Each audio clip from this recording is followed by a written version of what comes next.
विधानसभेच्या निवडणुकीची हुरहुर लागली असता मोठ्या नेत्यांच्या बैठका आणि इच्छुक उमेदवारांच्या मुलाखती सुरू झाल्या। त्याकरिता बुलढाण्यामध्ये काँग्रेस पक्षाचे सर्वच नेते मंडळींनी इच्छुकांच्या मुलाखती घेतल्या। पत्रकार परिषदेनंतर पत्रकारांशी रूबरू होताना काँग्रेसचे विधिमंडळ नेते बाळासाहेब थोरात हे विसरले की आपण महाविकास आघाडीचे नेते आहोत। प्रश्न केला असता सुरुवातच महायुतीचं सरकार येईल आणि मुख्यमंत्री हा एवढा बोलत असतानाच त्यांच्या लक्षात आले की आपण महायुतीचे नव्हे तर महाविकास आघाडीचे नेते आहोत। त्यामुळे अनेकांमध्ये अशा चर्चा रंगल्या की जे पोटात असते ते ओठावर येत असते।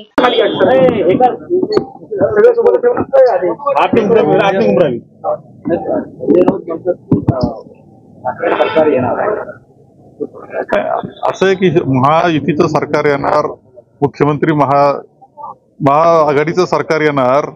महेंद्र मिश्रा, विदर्भ न्यूज, बुलढाणा।